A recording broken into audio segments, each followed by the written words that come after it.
All right, so we're going to dive into something pretty interesting you sent our way Yeah, about meditation and self-discovery, right.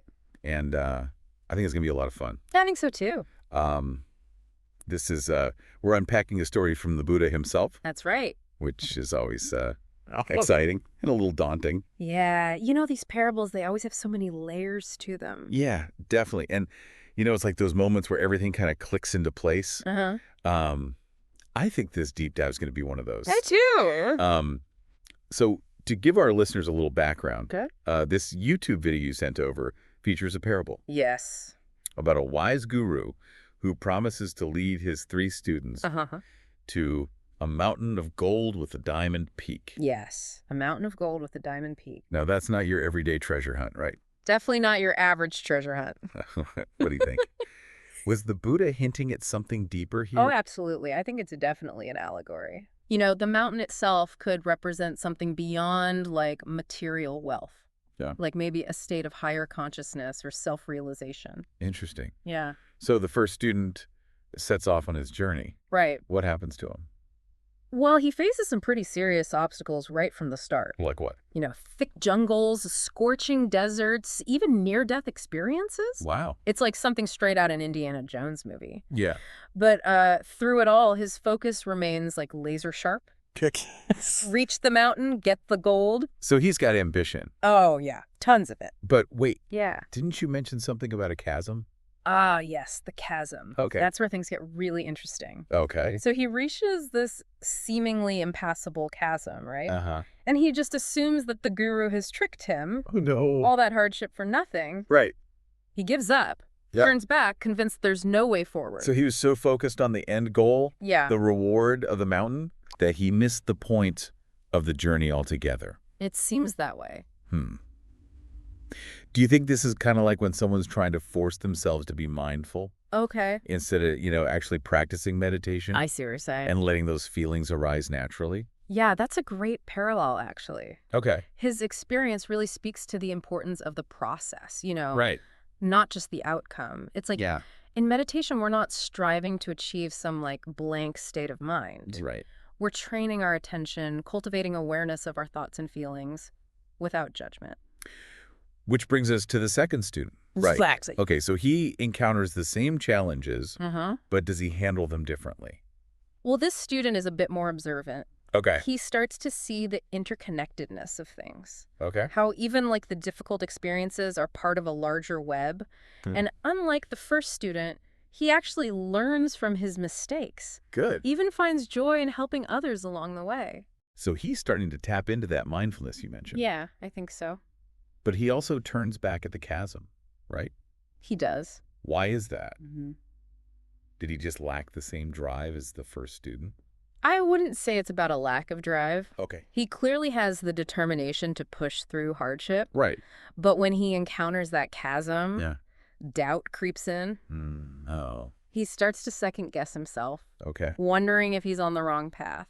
So he's more aware of his surroundings Yes. and his own experiences, Much more so than the first student. but that self-doubt Yeah, becomes his biggest obstacle. it does. Do you think that's something a lot of us can relate to? Absolutely. Even off the meditation cushion? Oh, yeah, for sure. Yeah. Fear of failure, of making the wrong choice. Right. It can be incredibly paralyzing. Yeah. Even when we're on the right track, those doubts can hold us back from taking that next step.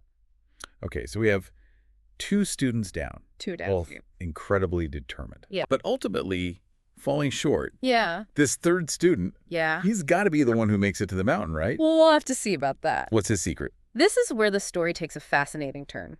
No. He seems to embody the best of both his predecessors. Oh, yeah. He faces the same challenges, Uh-huh. observes the interconnectedness of everything, Yeah. learns from his experiences. Right. But when he gets to that chasm, Mm. he doesn't hesitate. Oh, wow. He approaches it with this sense of unwavering faith Go. in his guru, in the path he's been shown, and maybe even most importantly, in himself. So does he find a hidden bridge or what happens? Not quite. Okay. The story says he walks on air over the chasm. Walks on air. Yeah. That sounds a little out there. I mean, remember, this is a parable. It's Yeah. not about the literal events. Okay. It's about the deeper meaning. Right. The point is that his faith, combined with the wisdom he's gained along the way, allows him to overcome what seemed like an impossible obstacle. Right. So like he tapped into some power beyond the physical. Exactly. You know, we were talking earlier about the first student's experience and how it connected to attachment in meditation.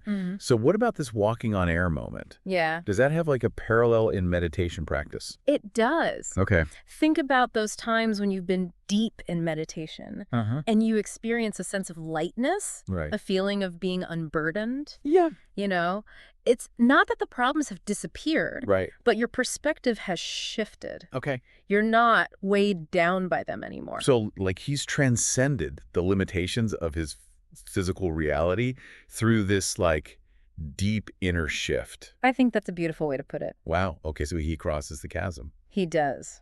What And- happens next? Well, his journey doesn't end there. Oh, no. He faces even more challenges. Like what? Navigating through darkness so profound, he feels completely lost. Oh, wow. And then through light so brilliant, it's blinding, That's intense. that he keeps going. He trusts the path. You know, it's interesting. The first student was all about like the destination. And this student seems to be all about the trust. Yeah. Is that what the Buddha was getting at with this story? Well, That trust is like the key to the whole thing. trust or faith is definitely a central theme here. Okay. And you know, it's not about blindly believing whatever someone tells you. Right. It's about developing a deep trust in yourself, Okay. in your own inner wisdom. So it's about that feeling you get when you've like put in the work, you've learned the lessons, Right. and you know deep down that you're on the right path. Even when things get tough, you can like tap into that reservoir of inner knowing. Exactly. And that kind of faith isn't something you just magically acquire. Right. It's cultivated through practice, Yeah. through learning from your experiences, Yeah. even the difficult ones. So he keeps going Yes, through the darkness and the light. he does. And where does it all lead? Well, he does reach the mountain of gold. He does. He does. But here's where the story takes another fascinating twist. Okay. When he finally reaches the mountain, he realizes that it's not what he expected. What do you mean?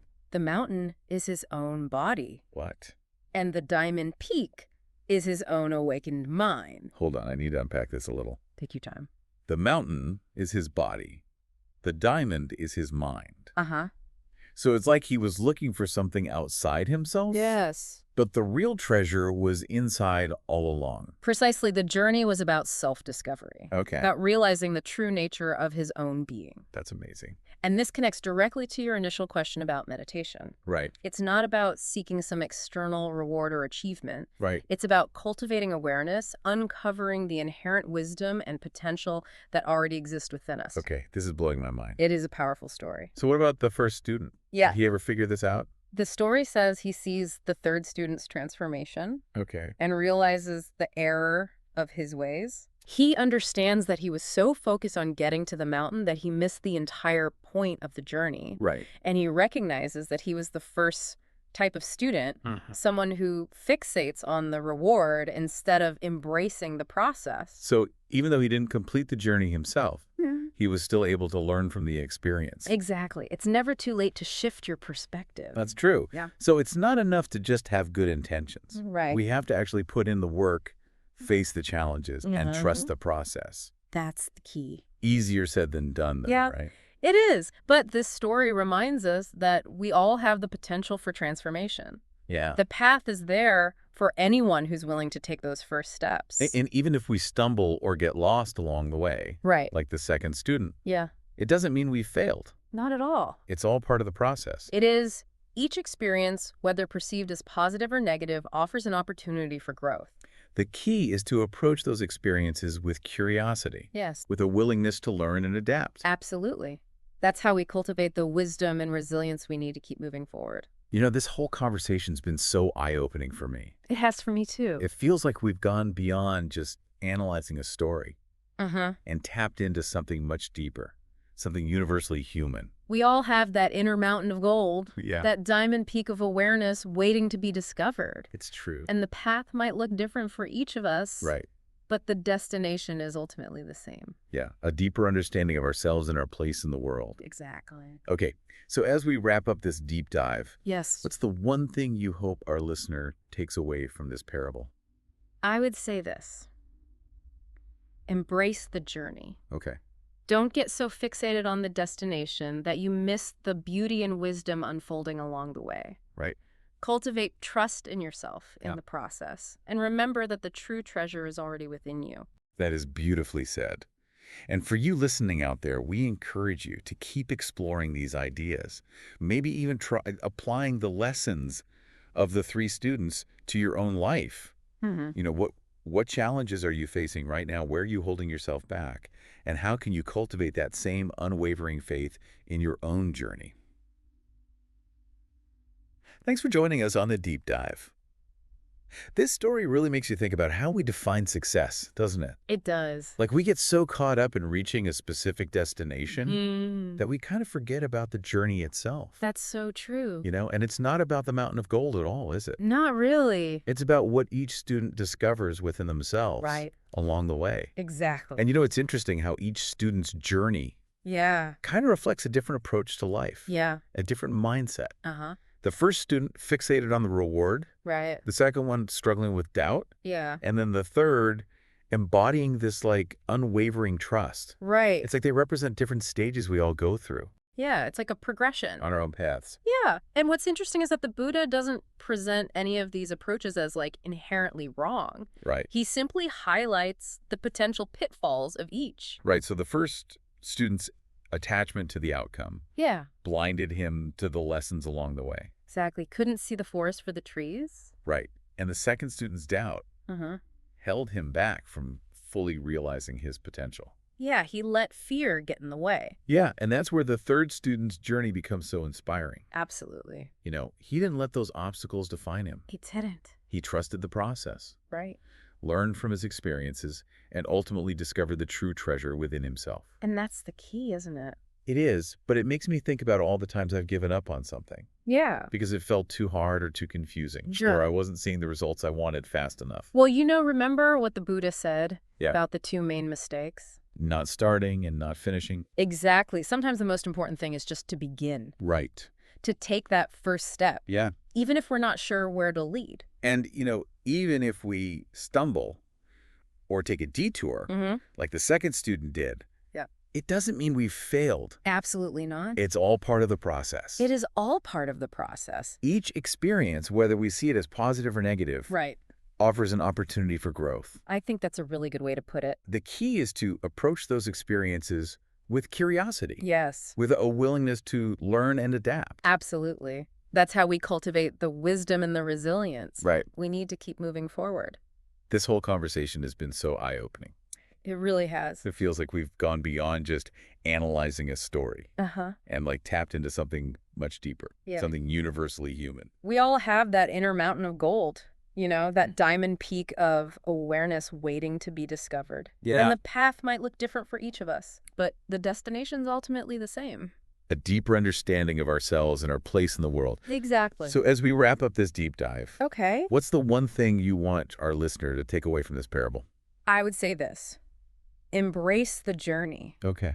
Don't get so fixated on the destination that you miss the beauty and the wisdom unfolding along the way. Yeah. Cultivate trust in yourself Okay. in the process, and remember that the true treasure is already within you. Beautifully said. Yeah. And for you listening out there, thanks for joining us on the deep dive.